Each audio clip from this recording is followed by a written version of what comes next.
Buenos días o buenas tardes, según donde se encuentren quienes nos acompañan hoy en este acto que se enmarca en la celebración del centenario de Manuel Zapata Olivella. En esta ocasión, esta actividad que hemos organizado lleva como título La música, la danza y el teatro en la vida de Manuel Zapata Olivella y en nombre del Instituto Caro y Cuervo queremos darle la bienvenida en esta celebración del centenario del nacimiento de Zapata Olivella a Edelmira Maza Zapata, sobrina de Manuel Zapata Olivella, hija de Delia Zapata Olivella, quien nos hará una presentación acerca del tema que nos ocupa. Edelmira es la directora de la Fundación Instituto Folclórico Colombiano Delia Zapata Olivella, es maestra en Bellas Artes de la Universidad Nacional, maestra en danza con énfasis en procesos comunitarios, formó parte del ballet folclórico, del ballet de danzas folclóricas de Delia Zapata Olivella y podemos decir muchas cosas acerca de Edelmira, pero creo que lo más importante es escucharla. Yo quiero darle especialmente las gracias a mi compañero del Instituto Caro y Cuervo, Peter Rondón, por haberme puesto en contacto con Edelmira. Tras escuchar a Edelmira, tendremos un rato para escuchar preguntas y comentarios del público con el propósito de que Edelmira les dé respuesta y poder tener algo de conversación.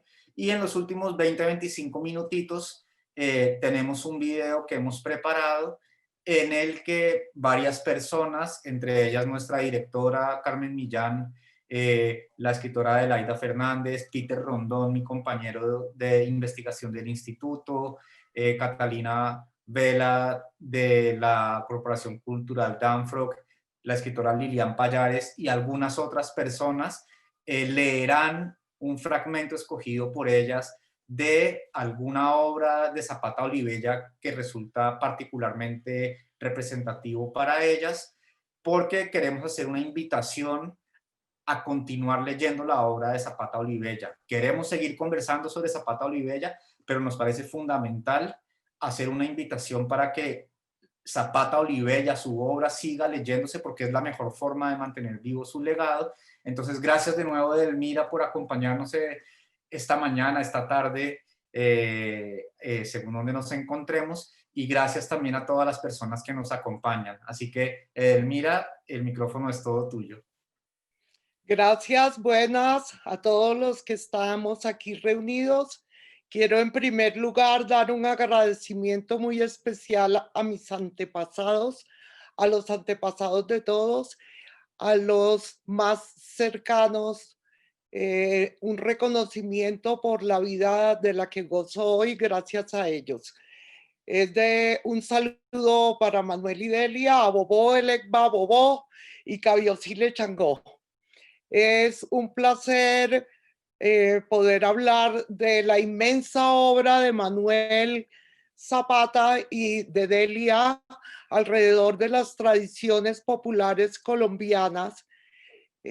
Para mí es muy difícil desligar el vínculo de la sangre y de los sentimientos con el aprendizaje que tuve en mi vida junto a ellos, en las luchas que emprendieron por rescatar la herencia de nuestros antepasados aquí en este territorio, en la búsqueda de tantos años por un reconocimiento de las artes populares.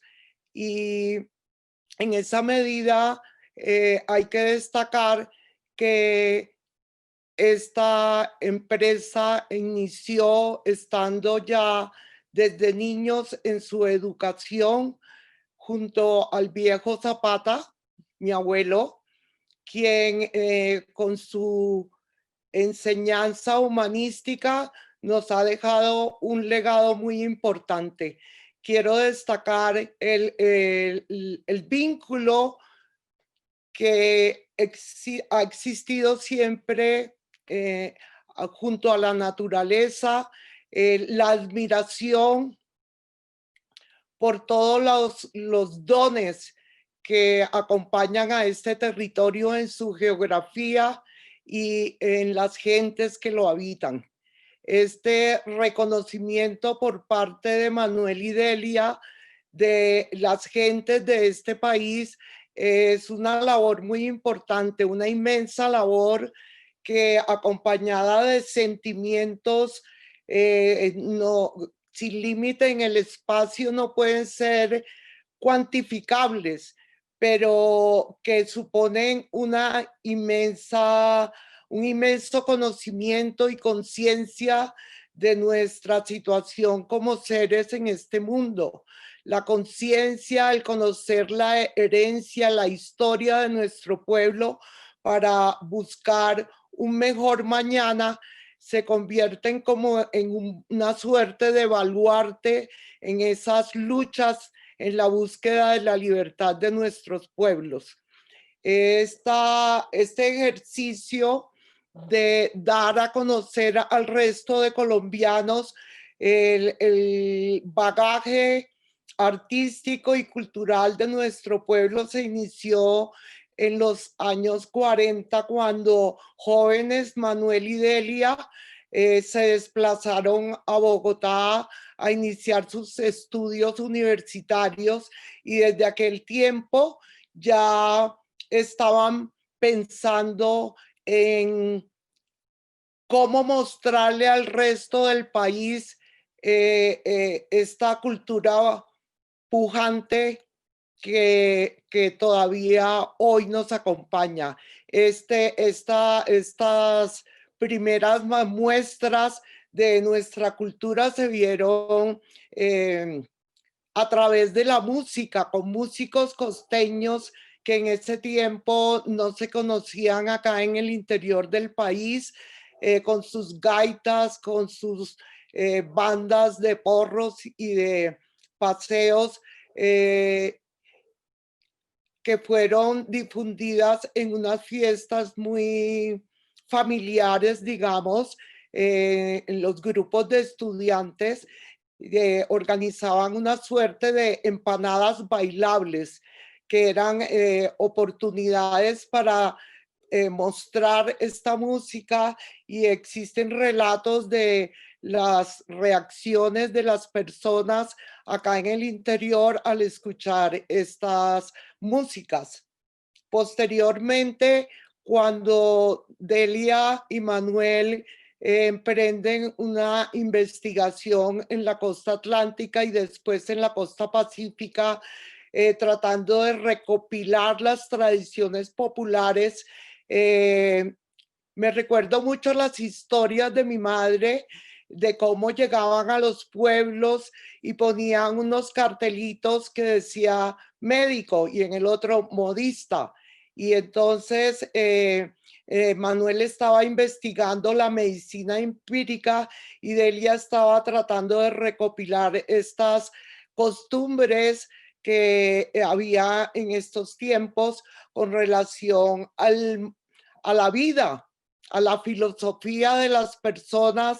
Estábamos viviendo una época muy difícil en el país, saliendo se suponía de una época de violencia muy fuerte, y Delia se dedicó con empeño a la construcción y a la recopilación de los distintos trajes que en esta época estaban en muy mal estado las comunidades, y este trabajo les dio pie para organizar un encuentro de personas de la costa atlántica y de la costa pacífica con distintas habilidades alrededor del canto, la música, el teatro y otras manifestaciones, y unir estos dos mares, dos océanos en un escenario constituyó un desafío y era una muestra de la admiración que ellos sentían por las habilidades de las personas. Yo quiero destacar que la misión que ellos emprendieron por visibilizar las tradiciones populares, no hubiera sido posible sin la entrega total de estas personas que hicieron parte de las distintas agrupaciones a lo largo del tiempo. La alegría que Manuel contagiaba a las personas que hacían, que querían participar de su epopeya, porque ahora mirándolo con el tiempo es una gran epopeya, significa el apoyo de un pueblo por salir adelante de sus condiciones vitales disminuidas y castradas por toda la situación política y física que estaban viviendo. Entonces, el apoyo de estas personas y la participación dentro de las luchas que emprendieron Manuel y Delia, de los cuales ellos son como los embajadores, los mensajeros, insisto, no hubiera sido posible sin todo este pueblo firme apoyando esta labor. Después de organizar esta agrupación, tuvo Manuel la idea de emprender un viaje, una aventura hacia el viejo continente para de alguna forma tener una valía aquí en el país donde no se reconocen los valores de las personas, sino están avalados por el extranjero. Entonces, la batalla de ellos sin recursos y sin ningún tipo de ayuda para lograr esta empresa, pues es una campaña libertadora, como yo la llamo, que Manuel dejó impresa en un libro inédito, pero que creo que va a ser publicado próximamente, que se llama Tambores de América para despertar al viejo mundo. Allí no solo relata las vicisitudes y las distintas encuentros que tuvieron con las otras culturas de Europa y de Asia, sino que también es un reconocimiento a la filosofía con que las personas que integraban el grupo asumieron estos encuentros. Hay anécdotas, magníficas anécdotas en este libro. Yo no diría que de estas filosofías fuertes, por ejemplo, una que me resulta muy impactante es el relato que hace Manuel, que lo escuché en distintas versiones, no solo por Manuel y mi madre, sino por los integrantes del grupo, cuando atravesaban el desierto de Gobi. Manuel observó que Juan Lara, el gaitero, estaba muy triste y con una mirada muy larga, observando estas llanuras y este territorio inmenso.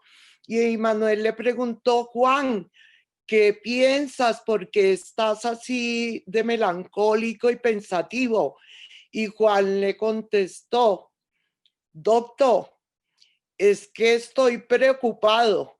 Cuando yo me muera y vaya a recoger mis pasos en estas inmensidades, yo me voy a perder en estas soledades.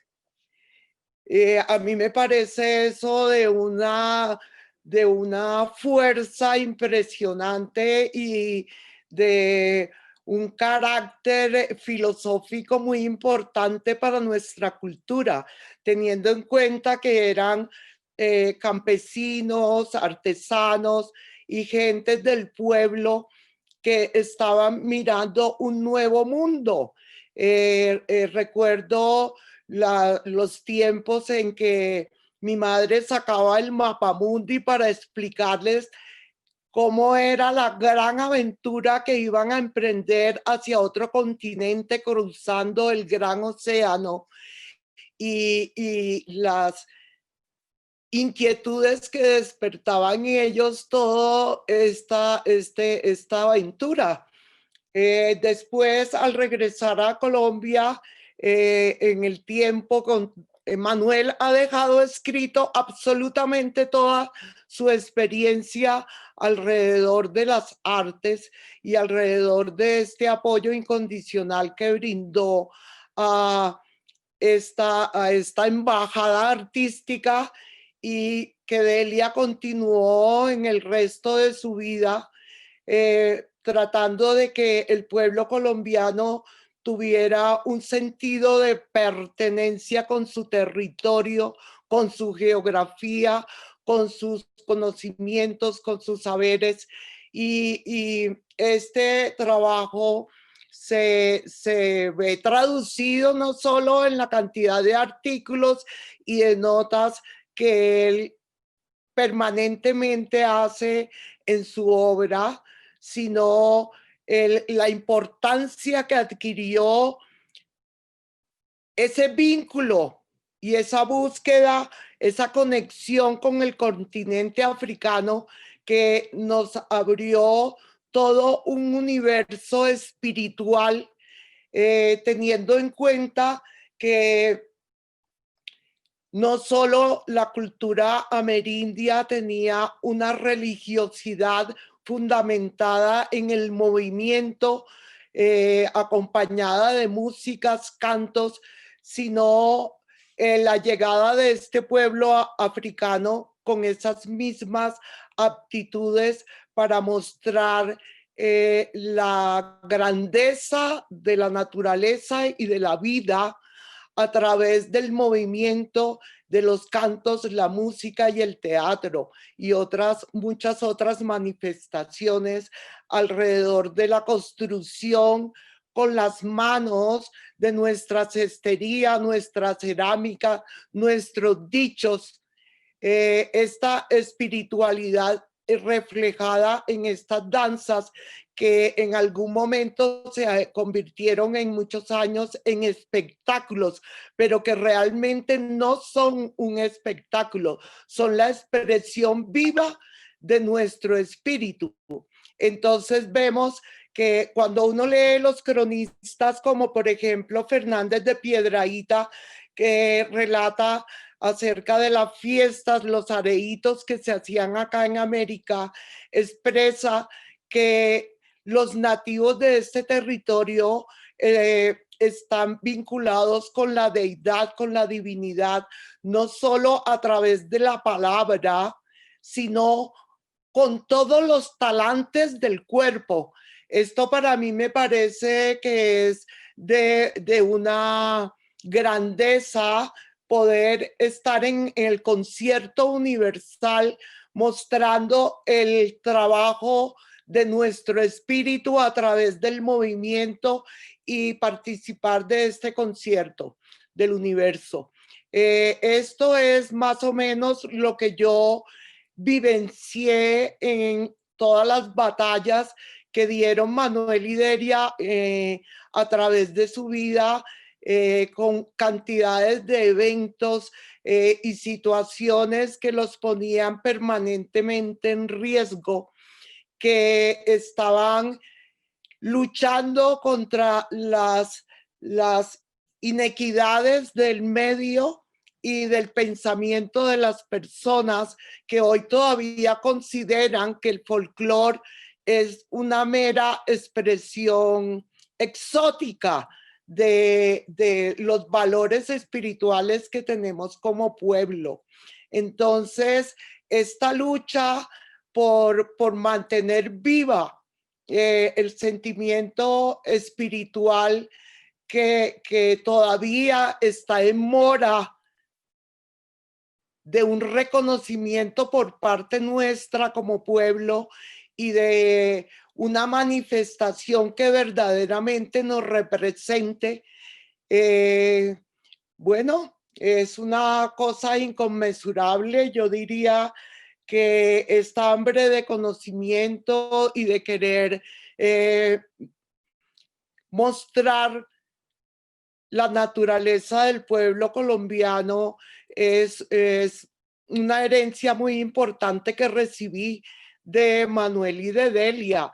En las andaduras y en las correrías por el territorio, yo nunca puedo olvidar el espíritu con que Manuel definía o podía ver y observar las expresiones más sencillas de la vida para mostrar la habilidad de nuestro pueblo por querer vivir y estar en consonancia con el tiempo a pesar de todas las vejaciones históricas que hemos tenido y que continúan hoy en día.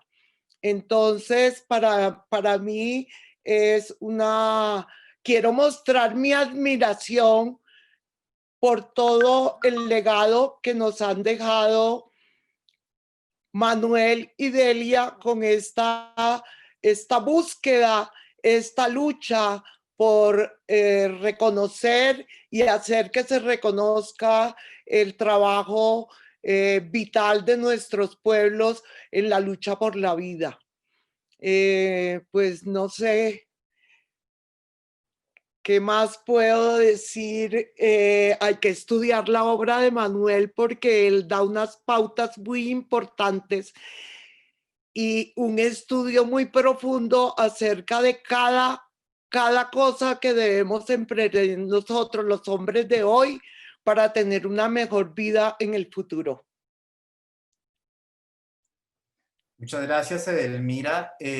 Nos gustaría recibir preguntas y comentarios del público, pero antes, no sé si quisieras leer el fragmento del que me estabas hablando antes de empezar esta charla, para también entrar un poco en la dinámica que tendremos más adelante en torno a la lectura de los fragmentos de la obra de Zapata Olivella.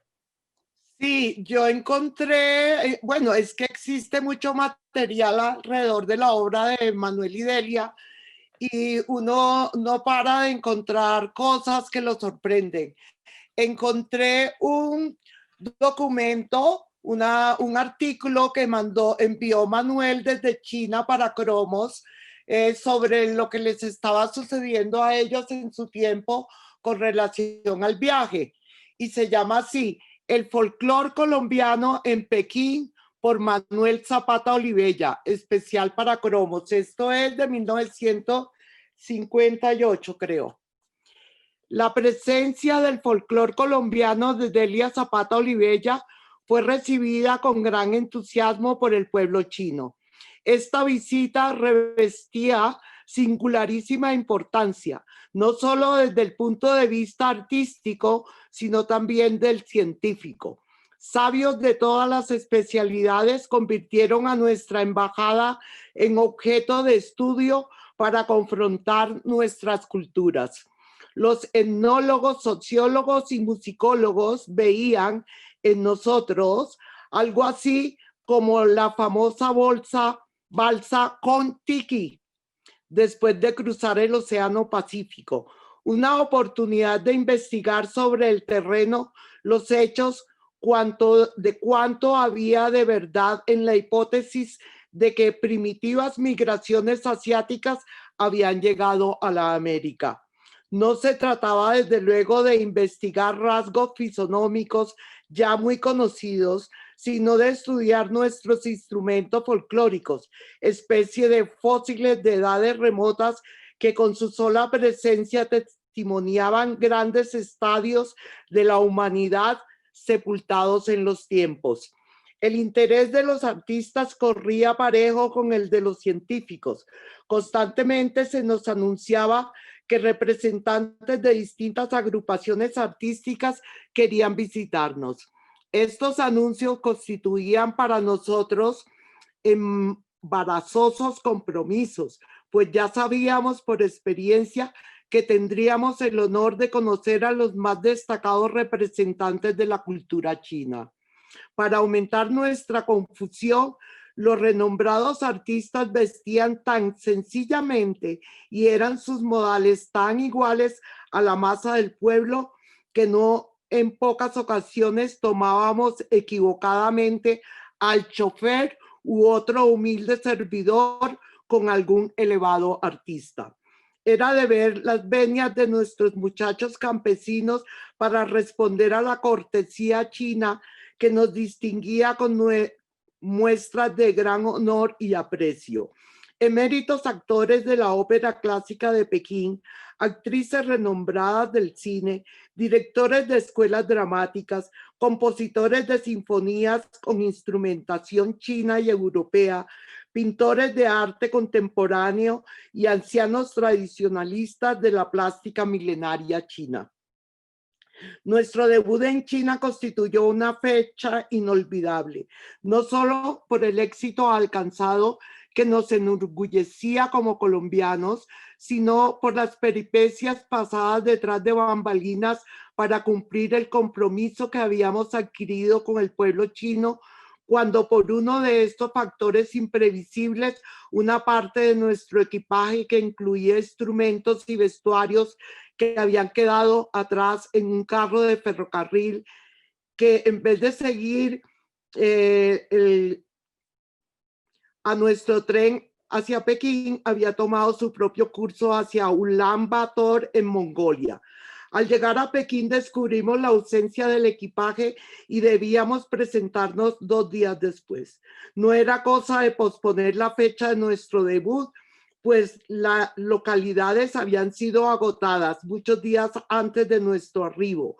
Los periódicos, la radio, la televisión, todo había señalado la fecha de la actuación, y en un país de 600 millones de habitantes, un error minúsculo de esta naturaleza acarrea una serie de trastornos encadenados de graves prejuicios. Además, se había anunciado que el primer ministro Zhou Enlai asistiría al debut, lo que representaba desde otro ángulo un trastorno diplomático deplorable. Los cartageneros acudieron a los ruegos de San Pedro Claver, eterno consolador de negros, y al decir del palenquero Lorenzo Miranda, su advocación no fue en vano. Se trataba de obtener algunos tambores y gaitas. ¿Cómo íbamos a lograrlo cuando para llegar de Colombia a China habíamos recorrido una distancia superior al ecuador terrestre? Si tuviéramos unos cueros de chivo y cera de abejas, exclamó José Lara de San Jacinto. Al oírlo, un intérprete tradujo su frase y los ojos oblicuos de los amigos chinos se abrieron esperanzados. En la tarde de ese mismo día, los hermanos Lara se encontraban atareados raspando cueros de terneros para los tambores. Antonio Fernández, el estupendo improvisador, había fabricado carbón vegetal que después de molido mezclaba abundante cera de abejas. Roque Arrieta de Mahates confeccionó con delgados tallos de bambú un carrizo musical, 2 tallos de bambú, un carrizo. Y Delia Zapata Olivella no había dormido en una noche cortando tela de algodón para los vestidos típicos de media docena de expertos sastres esperaban para confeccionarlo en el acto. Los amigos chinos nos rodeaban por todas partes, pendientes de nuestras necesidades para satisfacerlas prontamente. Voy a dejar por aquí porque si no les alcanza el tiempo para el resto, pero es como un abreboca de los acontecimientos que les relataba anteriormente sobre esta aventura del pueblo colombiano, de nuestra nación viajando hacia el continente asiático. Bueno, Edelmira, muchas gracias, no solo por la charla, por tu presentación, sino también por la lectura de este fragmento que ilustra no solo la correría de esta agrupación por China, sino también la recepción de sus espectáculos en este país. Tenemos una primera pregunta del profesor Carlos Miñana, que dice lo siguiente: quisiera preguntarte por la militancia política de Manuel. ¿Por qué la China de Mao y la Unión Soviética pareciera que recibieron ayudas de esos países? Bueno, pues en este tiempo, cuando llegaron ellos a Europa, llegaron a París, según cuenta Delia, me contaba a mí que Manuel la llamó y le dijo que ya tenía todo listo en Europa. Ella consiguió pasajes fiados y llegaron a París sin 5 centavos, y cuando le preguntó a Manuel que a dónde quedaba el hotel, Manuel dijo: yo no tengo nada. Y así efectivamente pasaron 3 meses de mucha hambre y vicisitudes para mantenerse mientras se organizaban allí. Una organización que estaba de China los vio en la calle tocando y quisieron invitarlos. Era el primer Festival Mundial de la Juventud. También los rusos estaban allí presentes en esos momentos, no sé por qué razones, en París, y estaban organizando el primer Festival Mundial de la Paz en Moscú. Entonces, en esta situación apremiante, les brindaron la oportunidad de estar invitados con algo ya concreto. En este momento era el bloque socialista, para tener cómo presentar lo que ellos llevaban para mostrar de nuestro pueblo allá en Europa. Y así fue como se inició este periplo a través de los países soviéticos y luego de China, y para después, posteriormente, sí regresar a Europa con condiciones distintas. Bueno, gracias Edelmira. Nos preguntan también lo siguiente. Deseo saber, ¿es la obra de Manuel Zapata Olivella de acceso libre y gratuito por parte de entidades del Estado colombiano? Soy docente de bachillerato de español, pero nunca se nos habló del trabajo de Zapata Olivella. ¿Por qué sucede esto y cómo podemos resistir ante esta ausencia de aprecio y discriminación estructural por la literatura colombiana de esta periferia afro, indígena, profunda, subestimada y desconocida? Sí, es uno de los vacíos tan grandes que tenemos con relación a la obra de Manuel, que sin embargo ahora con este homenaje que se le está haciendo en sus 100 años, parece un despertar a su obra. Yo siempre enuncio que Manuel decía que su obra solo iba a ser reconocida dentro de 100 años. Sin embargo, ahora en el festejo de sus 100 años vemos que existe un gran despertar para ver, reconocer, palpar, aplicar y vivir el inmenso trabajo que hizo en pro de la cultura colombiana. Entonces sí, uno podría pensar en muchos factores por el que se desconozca la obra de Manuel, sobre todo máxime cuando él fue tan vital y tuvo tantas formas de moverse y de buscar la forma de que esto saliera a la luz. Uno podría que pensar que por pobre, que por negro, que por esto o por lo otro, pero es una deuda que tenemos con la obra de Manuel. Perfecto. Igualmente, el archivo de Ariel, Manuel no está en el perdón. Estado colombiano, está en la Universidad de Vanderbilt, porque no se logró en muchos años de pesquisas que hicimos con Manuel y con otras gentes que el país se hiciera cargo de la obra de él. Ahora, con el trabajo que han emprendido en la Universidad del Valle y otras universidades del Cauca y del Córdoba y tal, pues está tratando de iniciar, pero así como es de inmensa la obra de Manuel, es inmenso el trabajo para reconocerlo en las escuelas y que la gente sepa por qué es importante Manuel. No es porque sea Manuel solamente, es por su obra. Justamente, Elmira, tu primo Ariel Ben Abraham, antes Ariel Zapata, nos ha dado una pista con respecto al repositorio de la Universidad del Valle, y nuestra directora Carmen Millán nos acaba de poner en el chat 2 enlaces del sitio web de Univalle en el que efectivamente se pueden encontrar algunas obras de Zapata Olivella, no sé si la obra completa.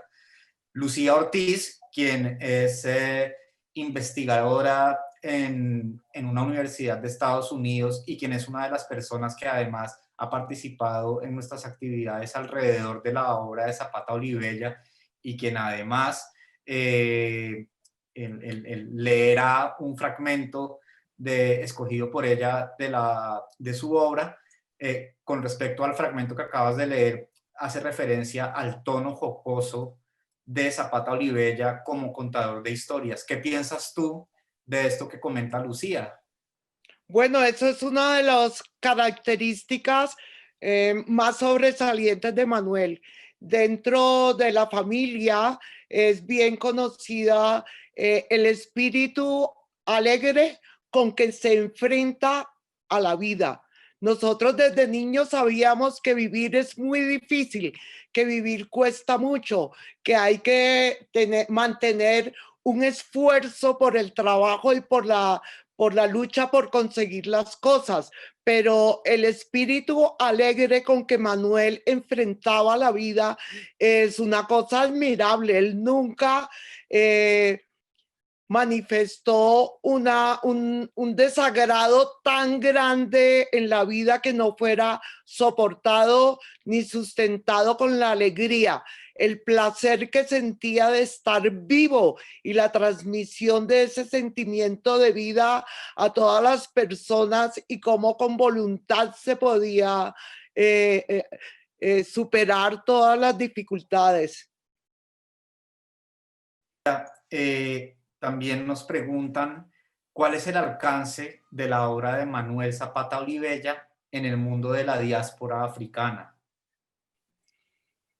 Bueno, reconocer ese vínculo que existe entre nuestro pueblo y África es una cosa, un asunto bien importante. Yo no conozco los alcances, pero sí sé que las luchas del pueblo africano allá en su territorio y luego acá en América son un asunto muy importante que Manuel trató de reflejar, no trató, lo reflejó en Changó el Gran Putas, que es una obra muy importante para cualquier descendiente de africanos acá en América y no solo para los descendientes de africanos, sino para nosotros, el pueblo mestizo aquí en Colombia.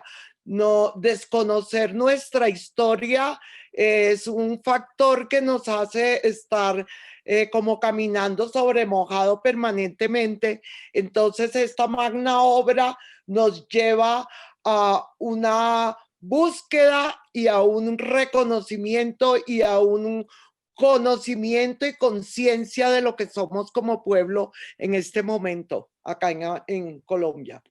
Bueno, gracias Edelmira. Nos comenta nuestra directora Carmen Millán que está previsto que esté la obra completa de Zapata Olivella en el repositorio de Univalle y que hasta el momento hay 16 obras, ¿sí? Lucía Ortiz también nos ha compartido el enlace de la biblioteca de Vanderbilt, donde están, pues, como todos sabemos, una parte importante de los archivos de Zapata Olivella, ¿sí? Así que poco a poco vamos completando las piezas del rompecabezas de la obra de Zapata Olivella. Nos comentan también en redes sociales desde Cartagena, Catalina Vela, quien también ha leído un fragmento justamente de Changó el Gran Putas, que la obra de Zapata Olivella nos ha enseñado a trascender lo trágico y a explorar nuestra propia potencia creadora. Perdón. ¿Qué piensas al respecto de Elmira con respecto a este Bueno, comentario? Manuel, independientemente de sus luchas en la obra, tiene una alegría y que estaba comentando anteriormente y una fuerza, un amor. Yo lo describiría como un amor por este territorio y todo lo que nos rodea.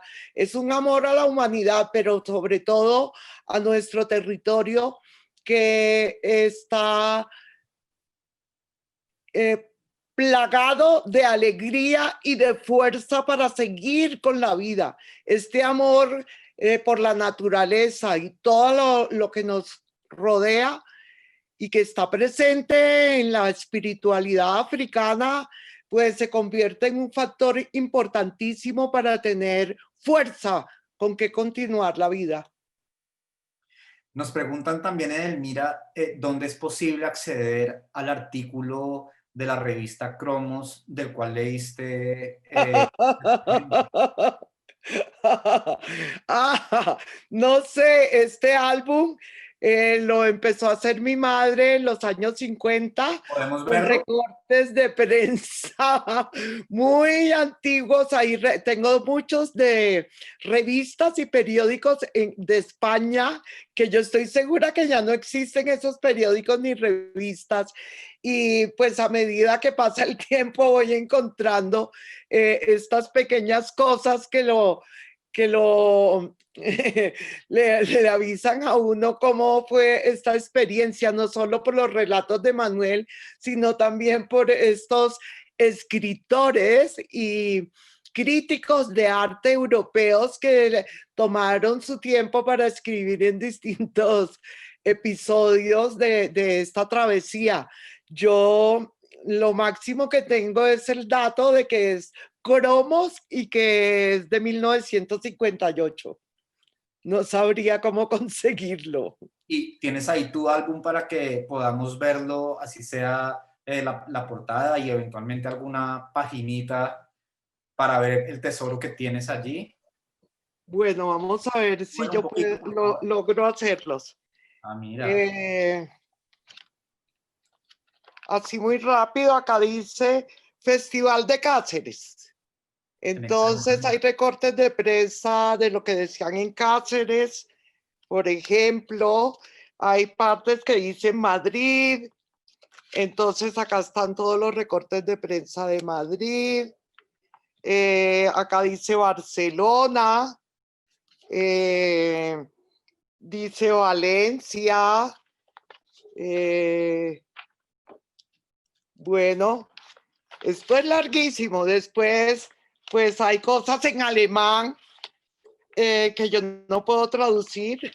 Esto, por ejemplo, acá dice la Unión Soviética, Rusia. Tengo recortes en chino, recortes de prensa. Esto todavía es Alemania, Alemania, Alemania. Y acá empieza China.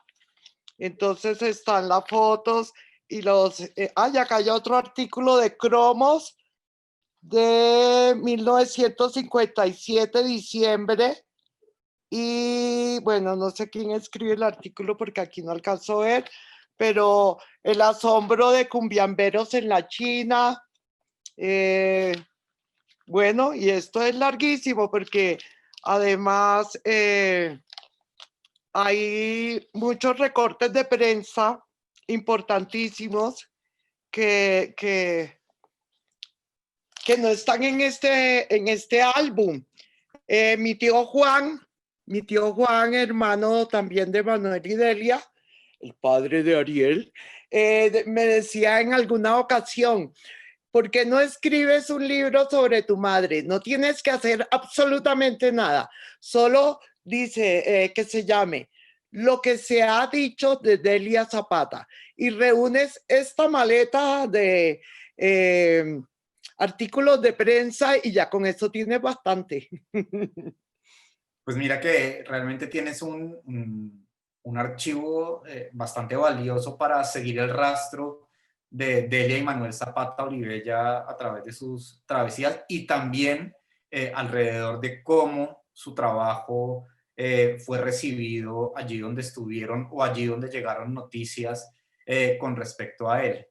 Nos dicen también en Facebook, en la fanpage del instituto, que hay un club de lectura, Diario de Paz, en el que se está leyendo Chango el Gran Putas. En el Instituto Caro y Cuervo, Peter Rondón también ha coordinado una serie de clubes de lectura. ¿Cuál crees tú que puede ser el aporte que la lectura de estos textos de Zapata Olivella puede hacerles a los miembros de un club de lectura en torno a la obra de Zapata Olivella y pues espacios en los que se está descubriendo, se está haciendo una aproximación a una obra y se está explorando pues un legado vivo que todavía está siendo rescatado. Bueno, yo no sé qué puede producir la obra en distintas, porque acá, según las personas les produce distintas cosas. Yo recordé el otro día que la primera vez que leí Changó, pues lo hice con Manuel en voz alta porque yo le decía que yo era incapaz de leer ese libro sola. Entonces me dijo, está bien, yo te acompaño, vamos a leerlo juntos.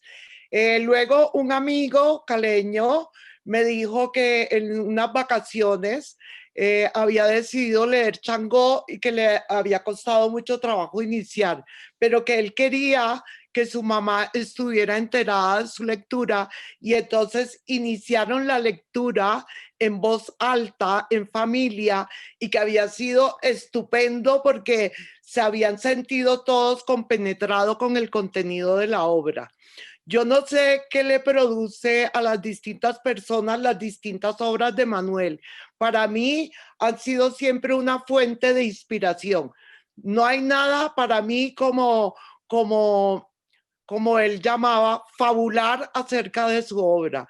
Yo quisiera poder trabajar sobre muchas cosas que leo de Manuel y las quiero convertir en un acto escénico. Ya he trabajado sobre Changó, estoy recreando ahora el montaje sobre las fábulas de Tamalameque y también pienso en muchas otras cosas. Yo gastaría el resto de mi vida solo en crear obras escénicas sobre la obra de Manuel porque me inspira mucho.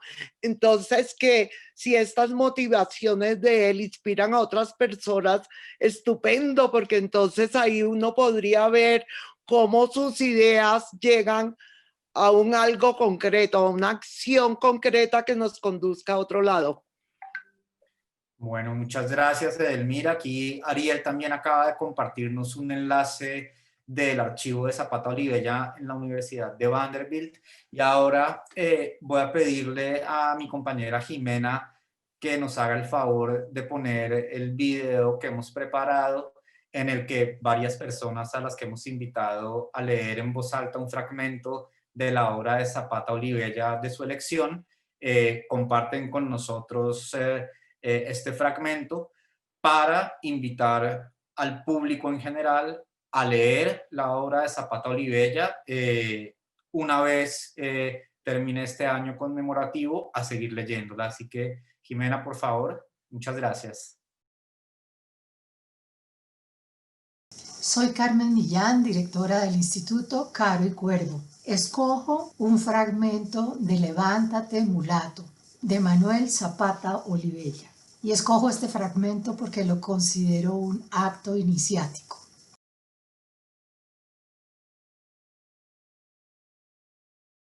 Uno de los acontecimientos que más profundamente marcó nuestra identidad fue la celebración del 20 de junio de 1943 como Día del Negro.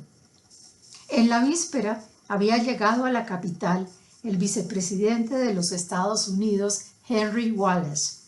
Una semana antes, 2 trabajadores de nuestra raza habían sido linchados en una fábrica de Chicago. Natanael Díaz, siempre atento defensor de su etnia, se dirigió al visitante norteamericano en carta publicada en uno de los diarios capitalinos. En ella denunciaba, a nombre de todos los negros colombianos, aquel asesinato. No contentos con ello, decidimos hacer más vigorosa nuestra protesta, saliendo a la calle en demanda de solidaridad contra la discriminación racial en los Estados Unidos. El día anterior estuvimos un grupo visitando las universidades. Aspirábamos a que los estudiantes nos acompañaran en un desfile por la carrera séptima, la más concurrida avenida de la capital. La presencia de 3 o 4 negros gritando vivas a su raza dentro de las aulas dejaba perplejos a los alumnos. Hasta ese momento, y seguramente después, los mestizos, mulatos y zambos, y aun los propios negros o indios, jamás se habían cuestionado su identidad étnica. Nos miraban sorprendidos, reivindicadores de una causa inexistente. La mayoría se mostraban molestos porque se les evidenciara los nexos de sangre que poseían con la raza discriminada. A la cita acudieron solo una docena de negros oriundos del Cauca y del litoral pacífico. Los únicos nativos de la costa atlántica fuimos Delia y yo, cada vez más conscientes de la obligación de asumir una actitud combativa en defensa de nuestro ancestro. En la mañana invadimos la sala de música de la Biblioteca Nacional, demandando que en el programa del día solo se incluyera a los cantantes norteamericanos Marian Anderson y Paul Robeson. Algunos oyentes se sumaron a nuestra solicitud, pero los más, estudiantes, decidieron abandonar la sala.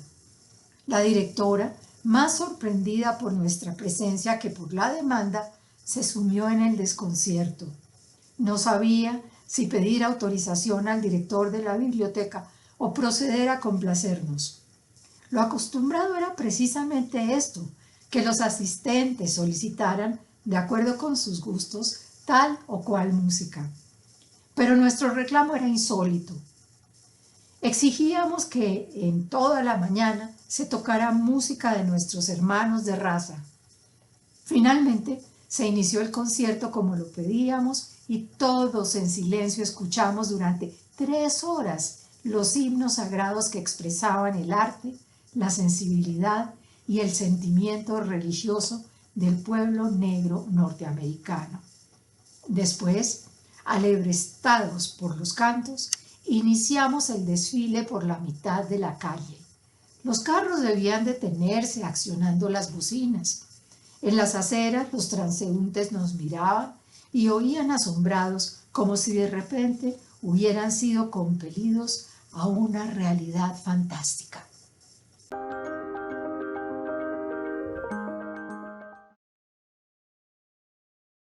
Muy buenas tardes, mi nombre es William Mina Aragón, trabajo en la Universidad del Cauca, Popayán, Colombia, y con un pequeño apartado del libro La rebelión de los genes de Manuel Zapata Olivella, los exhorto a su lectura. Ser novelista no es un simple trajín de fabulación literaria, sino que supone otras responsabilidades: ser lúcido, lingüista, filósofo, científico, sociólogo, antropólogo, político, militante. La medicina, la antropología, la literatura y la cátedra libre en la universidad, en la calle, en la escuela o el sindicato me han enriquecido con la ciencia y la sabiduría del pueblo. Con estas experiencias de campesino asalariado, vagabundo, escritor y analfabeto, además de la autorrealización, tengo el deber de sembrar, desalienar y combatir contra toda clase de injusticia. Manuel Zapata Olivella.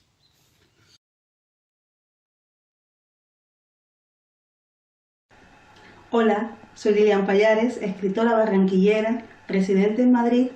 Voy a compartirles un poema de Manuel Zapata Olivella titulado Orunla, vigila tus tablas. Orunla, primer dueño de las tablas de Ifá, adivinador de los destinos, te invoco, para que vigiles los partos de nuestras mujeres. Que cada hijo tenga un nombre, que su nombre sea una sombra, que su sombra sea una hermana por los caminos inciertos. Pero sobre todo, Orunla, pídele a Changó, herrero de la risa y el dolor, no nos arrebate la alegría. La risa, chispa que salta al golpe de su martillo sobre el yunque. Donde quiera el muntú se renueve, donde dirija los pasos se anude, se multiplique en sus mujeres y no muera en el mar de las sangres.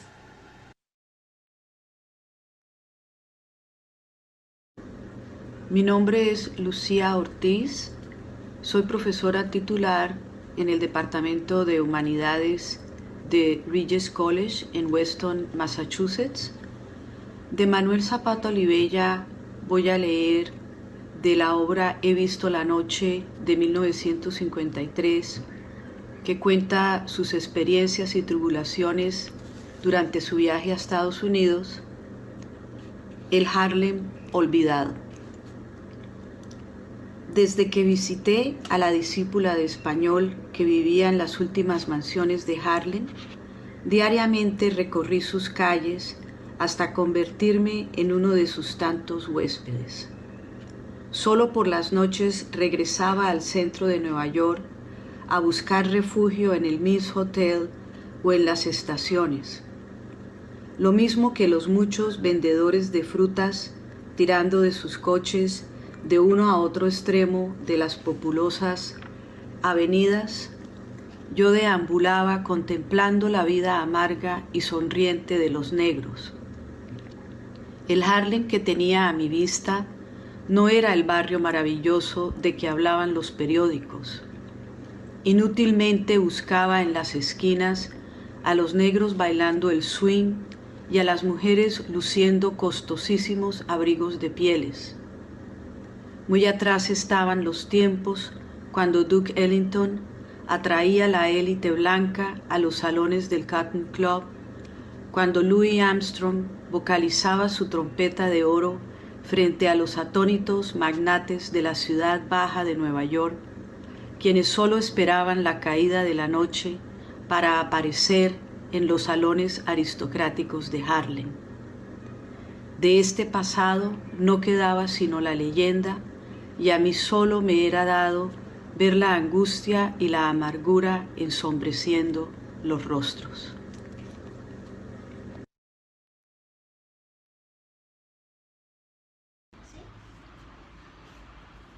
Hola, yo soy Javier Ortiz Casiani, soy asesor del Espacio Cultural Claustro de la Merced de la Universidad de Cartagena. Voy a leerles un fragmento del libro Pasión Vagabunda, publicado en 1949, de Manuel Zapata Olivella. Varios días estuve en Quibdó, errabundo y despreocupado, gracias a unos pesos que habíame obsequiado el colega cirujano. Los mismos panoramas hermosos, la misma afluencia de gente de color, las mismas enfermedades y la misma miseria herían mis pupilas asombradas. La tierra que espera la aurora de tiempos mejores, de hombres y máquinas que sepan transformar en riquezas para todos sus inmensos yacimientos de plata, oro y platino. Tuve oportunidad de asistir a bailes de negros, de ver pescar cocodrilos y babillas, de cazar saínos y otros deportes que allí tienen el valor de la lucha por la vida. Aislada por completo de la civilización, Quibdó pasa hambre sin cuento. De vez en cuando, al ritmo preconcebido de fletadores, llegan las lanchas y canoas cargadas de víveres, queso y carne que se vende a precio de guerra. Los bajos del río Atrato son anegadizos, sembrados de ciénagas y pantanos. Este inconveniente geográfico impidió que tratara de seguir a pie hacia Cartagena, lugar de residencia de mi familia. Derruido por el cansancio, rotas las ropas y sin programas en la vida, temía volver a casa en donde me esperaba cargado de títulos y honores. Seguro de que mi pasión de vagabundo saltaría todos los obstáculos familiares, tomé un vaporcito sobre las quietas aguas del Atrato y, embriagado por el paisaje, olvidé mis temores de hijo desobediente. Las márgenes invioladas aún se cubrían de una espesa vegetación. La corriente mansa hasta el punto de haber lugares en donde las hojas caídas parecían no andar, se me antojaba un río que de repente hubiera quedado sin vida. Escondido tras la arboleda, al igual que una virgen ruborosa que se ocultaba en los puebluchos, sus moradores, al oír los silbidos del barco, corrían alborozados a la orilla para saludarlos con las banderolas blancas de sus dentaduras.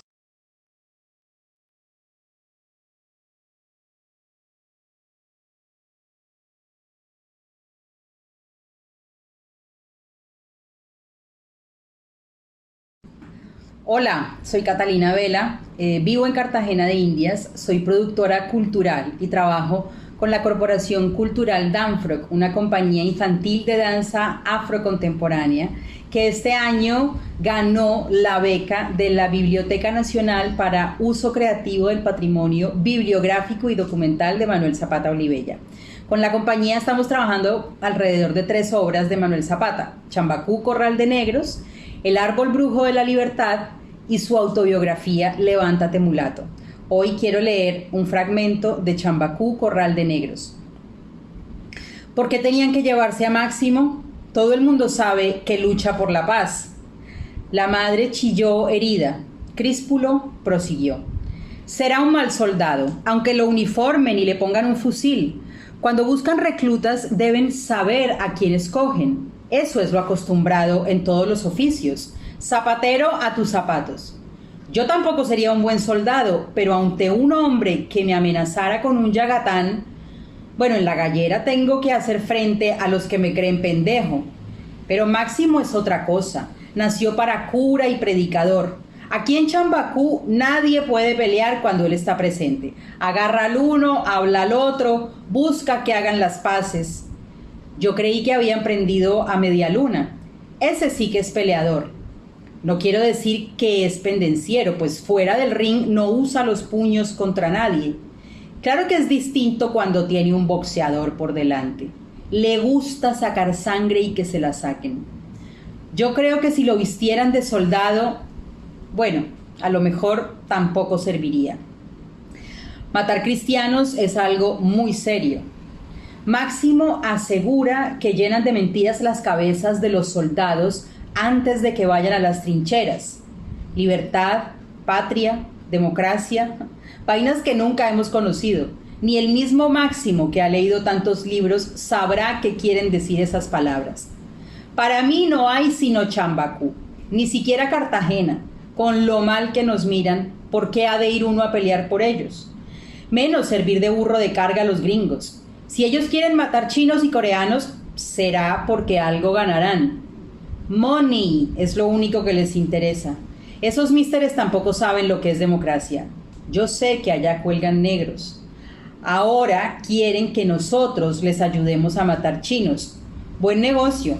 Yo le hundiría la bayoneta al primer mister que me dijera: mira, allí está un coreano, mátalo.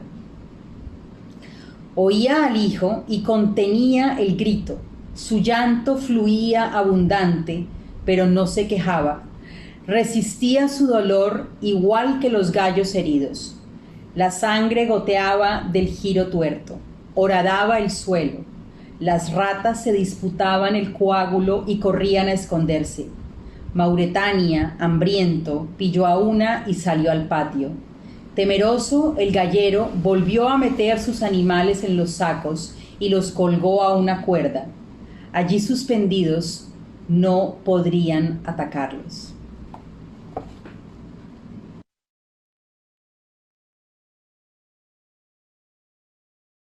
Hola, me llamo Adelaida Fernández Ochoa, soy escritora y hoy voy a leerles el fragmento de una novela de Manuel Zapata Olivella, cuyo nombre es Hemingway, Cazador de la Muerte. En lengua masái, la palabra Nairobi significa lugar de agua fría. Antaño, las caravanas de camellos podían aquí abrevar su sed bajo algunas acacias a orillas del río Encari-Yarobe, un pequeño afluente del río Ati.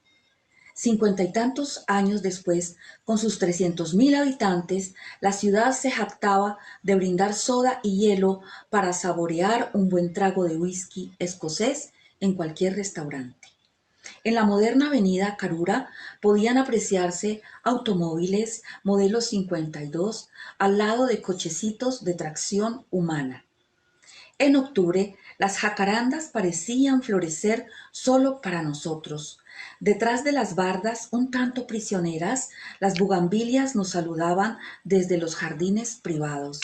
Algunos baobabs legendarios nos contaban historias de otros tiempos cuando lograron sobrevivir al paso del ferrocarril, verdadero fundador de Nairobi. Decidimos bajar del Land Rover y compartir los olores y estrujones de los viandantes en plena zona comercial entre los bazares indios. Nos abordaron los vendedores de tallas de marfil, pieles de cebra y antílope, máscaras rituales y brazaletes confeccionados con cerda de cola de elefante. Las miradas protectoras del comisario hicieron desaparecer a los vendedores de artículos falsificados, pero su mayor decepción fue no poder cobrar por las fotos que les tomaba Renata. El centro mantenía el trazado original de principios del siglo, soportando las sucesivas remodelaciones impuestas por el Plan Maestro iniciado apenas 5 años atrás. Las principales calles se encontraban obstaculizadas por los trabajos de ampliación del acueducto y el alcantarillado. La urbe moderna surgía de la misma tierra que en el pasado alimentó las raíces de los mogumos míticos. A pedido de Renata, el comisario debió recorrer, sin detenerse, los squares donde se hacinaban los aborígenes en ranchos de palma y cartón. Desraizados de sus territorios ancestrales, los legítimos propietarios de aquellas tierras miraban en cuclillas el mundo moderno de los europeos desde su exilio interior. Masái, Kikuyo, Watusi, Turkama, Kamba, Swahili, Suk, Nandi. Aunque a simple vista la miseria los iguale, nos explicó Alex, los separan sus viejas rencillas tribales.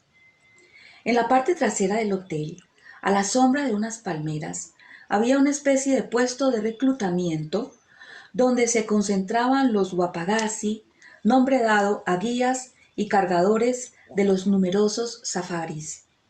Sus clientes eran simples excursionistas que llegaban a mirar el paisaje y los leones libres, expertos en armas de todo tipo, maniáticos en el arte de matar por matar, contrabandistas de pieles, captores de animales vivos o muertos para los zoológicos y museos de historia natural del mundo, taxidermistas del propio Nairobi, hábiles en disecar desde una minúscula pulga de agua hasta un elefante.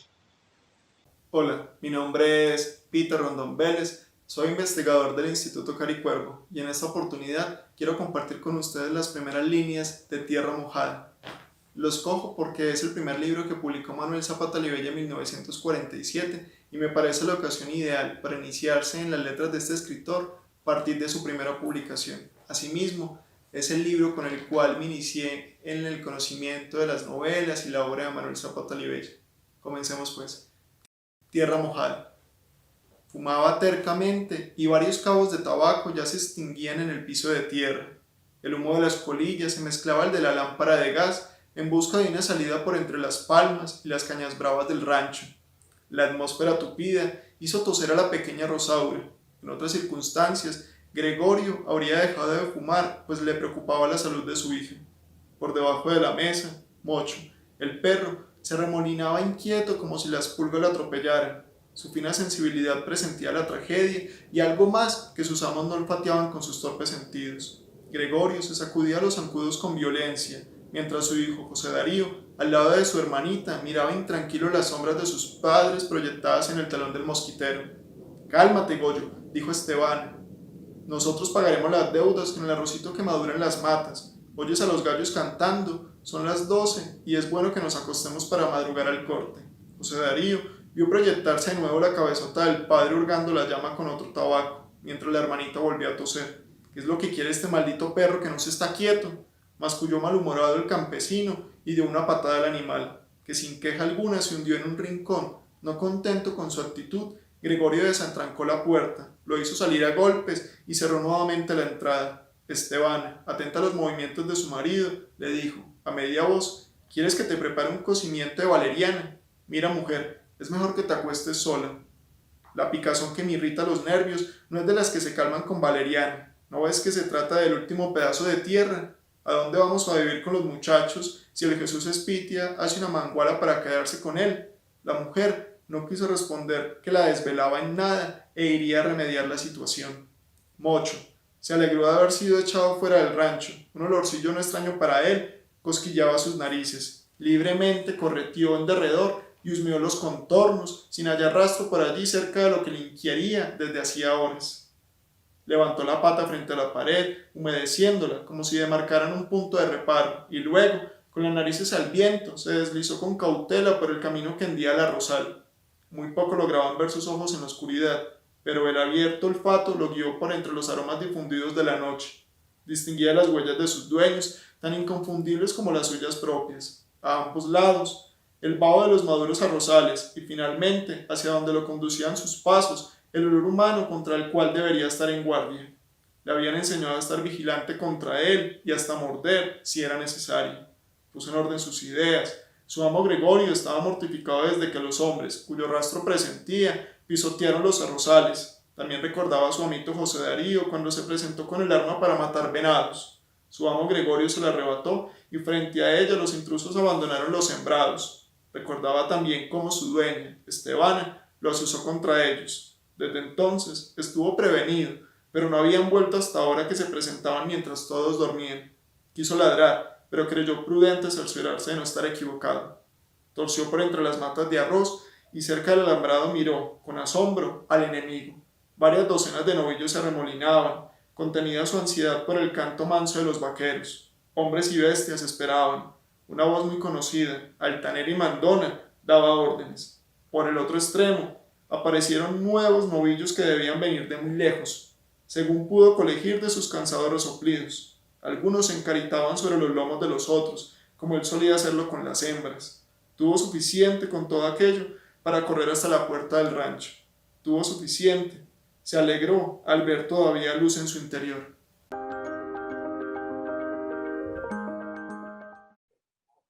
Bueno, yo quiero agradecerles muy especialmente a todas las personas que han participado en este video compartiendo la lectura en voz alta de fragmentos seleccionados por ellas mismas, para que no se me quede nadie por fuera, porque sé que al principio omití algunos nombres. Voy a decirlos en orden de aparición, perdón.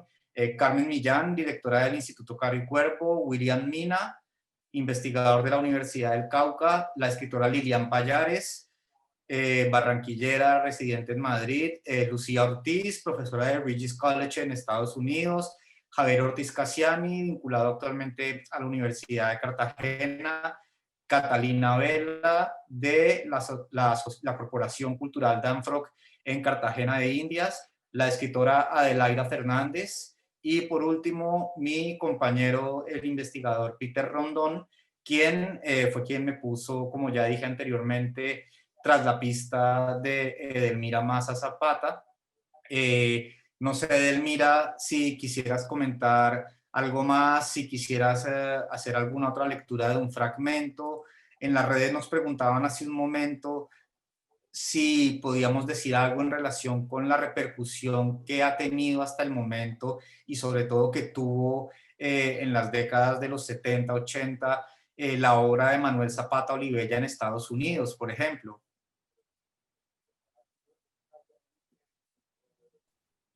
Bueno, la repercusión de la obra de Manuel, estamos viendo que inicia un nuevo periplo después de todo ese legado que nos ha dejado, y esperamos que con el tiempo la conciencia de nosotros como pueblo le dé vida a estas iniciativas que él emprendió para reconocernos como pueblo y, bueno, seguir adelante. Yo no tendría palabras para agradecer la divulgación que se está haciendo de la obra de Manuel. Son más de 50 años de trabajo que esperamos encuentre un espacio en nuestras mentes y en nuestros cuerpos.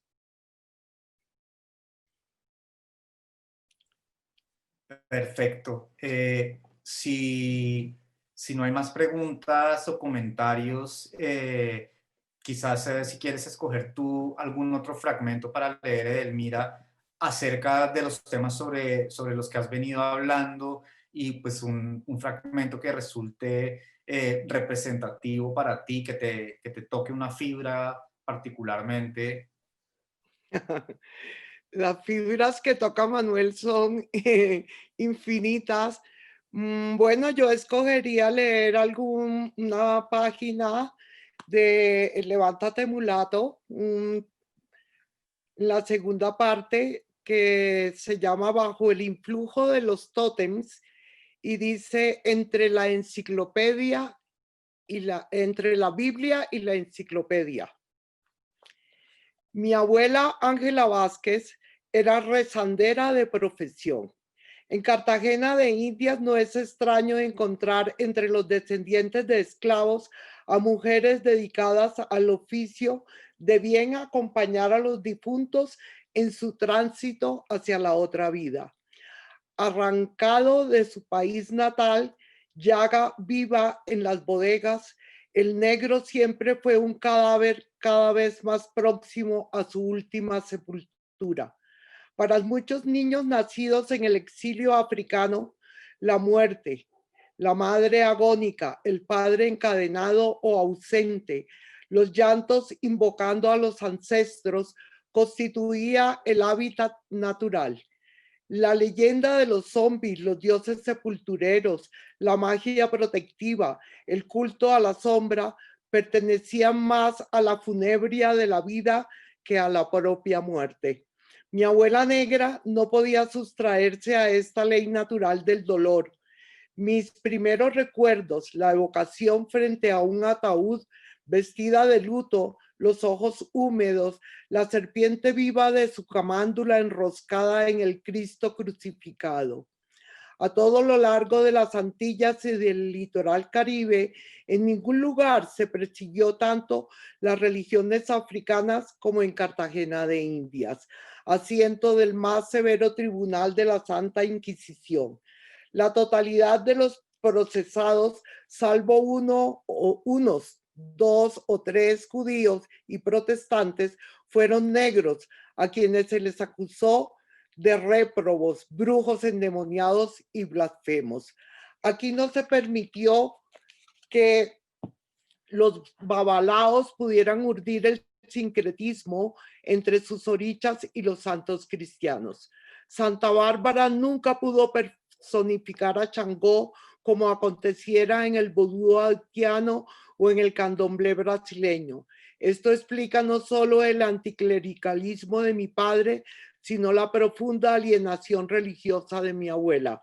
Mientras ella aprendía de memoria todas las letanías del santoral cristiano, enriqueciéndolas con versos, acentos dramáticos, cantos y salmos bíblicos jamás mencionados por los escribas, mi padre, que los había aprendido de ella en sus obligadas correrías por los velorios, no tardó en repudiarlos en cuanto se enfrentó al primer libro de Voltaire.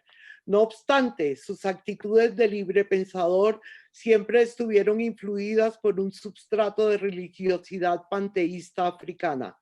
Como correspondía al hijo de una rezandera, de niño fue entregado al cura párroco del barrio de Getsemaní para que lo iniciara en el camino de la santidad. Cuando sus compañeros tañían las campanas menores de la iglesia de la Santísima Trinidad con pecaminosos y soterrados sandungueo, el pan y la leche, el clavo caliente. El hijo de Ángela Vázquez agitaba la campana mayor con profunda religiosidad. Tinglón, tinglón, soy la voz del Señor. Aún en sus años de mayor ardentía anticlerical, siempre que pasaba frente a la iglesia solía quitarse el sombrero. Interrogado por esta aparente contradicción con sus ideas, una vez respondió: no me descubro ante Dios que no existe, sino ante los hombres que creen en él. La búsqueda ansiosa de la verdad lo apartaría de todos aquellos influjos que pudieran mantenerlo en el oscurantismo. Fue lo que aconteció cuando su padre quiso inducirlo hacia una actividad lucrativa. Dueño de barcos y haciendas, lo llevó una cierta mañana a uno de sus potreros y frente a una tropilla de hermosos caballos le dijo tentador: Antonio, quiero regalarte la bestia que más te guste, así podrás hacerte un buen jinete. No dudó en su respuesta. Más bien deme para comprar una obra que acaba de llegar a la librería. Se trataba del origen de las especies. De esta manera también conoció los alegatos de Víctor Hugo contra el despotismo, el contrato social de Rousseau, las ideas de Renan condenando los dogmas de la Iglesia. Como otros pocos descendientes de africanos que habían tenido la oportunidad de aprender a leer, solo varias décadas después de decretada la libertad de los esclavos, 1852, mi padre se sumó al liberalismo ateo y radical. Igual que todos los librepensadores de su partido, refrendó sus ideas con un estricto comportamiento materialista. No reconocía más orden que el impuesto por las leyes de la sociedad y la naturaleza. Aunque sujeto a este credo, no vaciló en bautizar a todos sus hijos. La partida de bautismo católico es el único certificado oficial válido para demostrar que se ha nacido en este país hipotecado al Vaticano. Sobre los infiernos y el juicio final solo le servían para ironizar la imaginación de los crédulos. La noche antes de expirar, un amigo rezandero quiso posponer para el día siguiente la conclusión de la charla que sostenían. Es mejor que la terminemos ahora, le advirtió mi padre. Mañana estaré muerto y según tus creencias no podremos vernos. Tú estarás en el cielo y yo condenado a los infiernos. Firme en sus convicciones científicas, enseñaba a sus alumnos la única metafísica de ultratumba en la que creía. En la sepultura nadie viaja más allá del vientre de los gusanos. No obstante, descendiente de africanos, no había perdido el sentido mágico de la muerte. Enterradme sin cura y con música. Le llevamos al cementerio en una mañana asoleada. Los transeúntes a lo largo del recorrido por las callejuelas y avenidas de Cartagena, en su mayoría negros y mulatos, se sorprendían de tan insólito entierro. Sobre los hombros de amigos y discípulos solemnes, al son de una banda de músicos, enterramos al más rebelde de los babalaos contra todo intento de catequización. Bueno, Mira, muchísimas gracias por la lectura de este fragmento. Ya para terminar, hay alguien que a través de redes sociales nos pide si nos puedes contar una anécdota en particular de Manuel Zapata Olivella, y como hemos estado hablando de música, danza y teatro en su obra, no sé si puedas contarnos rápidamente en 2-3 minutitos una anécdota que tengas con Zapata Olivella, con Manuel Zapata Olivella, relacionada con este ámbito, ya a manera de cierre de esta charla tan amena que hemos tenido.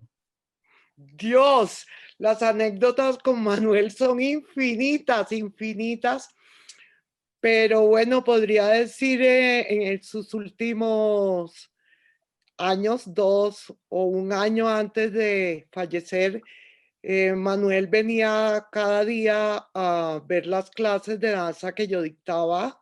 Él tenía un gran talento y una gran admiración por todo esto que estamos hablando de música, teatro, danza, todo lo que tenga que ver con las expresiones populares.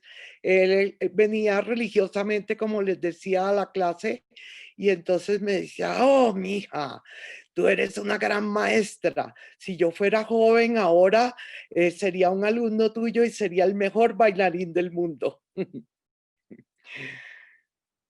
Bueno, pues mira, o sea que lo tuviste ahí en tus clases hasta sus últimos días.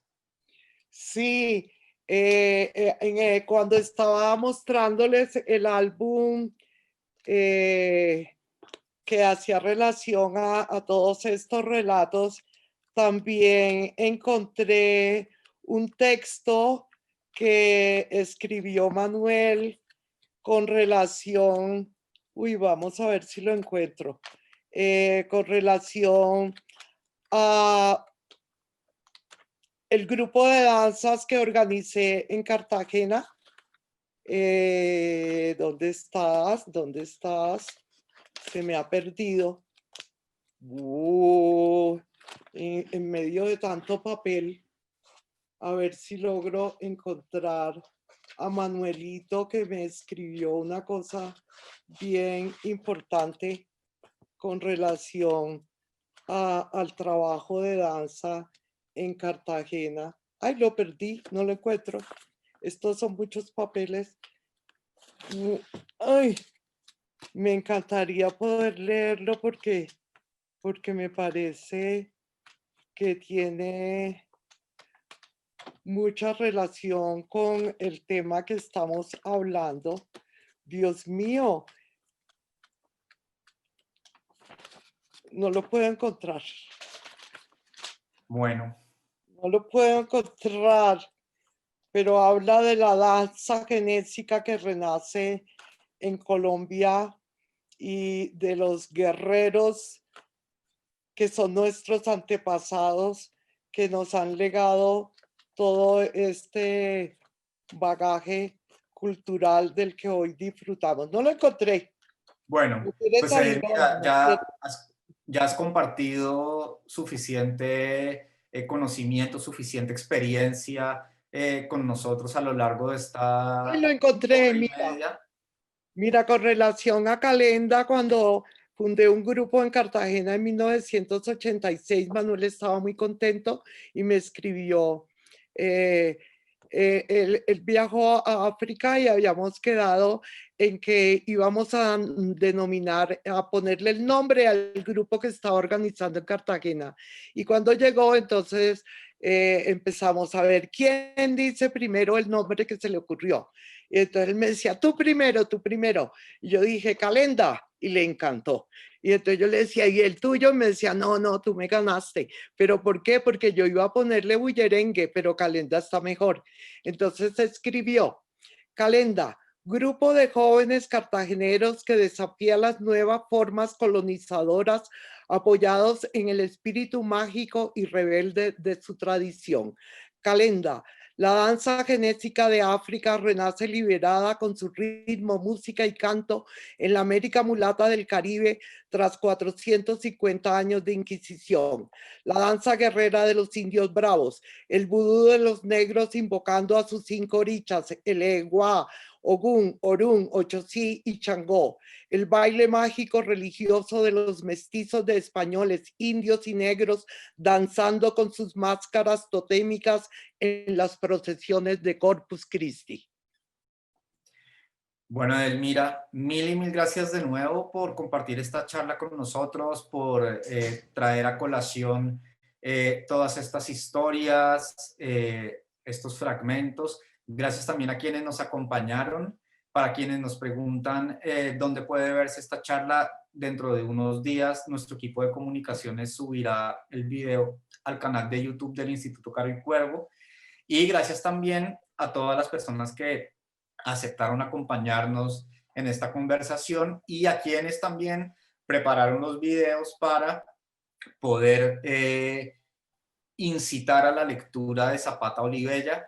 Y entonces, terminemos este año leyendo la obra de Manuel Zapata Olivella en el centenario de su nacimiento, y una vez empiece el 2021 sigamos leyéndola, que hay mucho por descubrir tanto en las primeras lecturas como en las relecturas posteriores.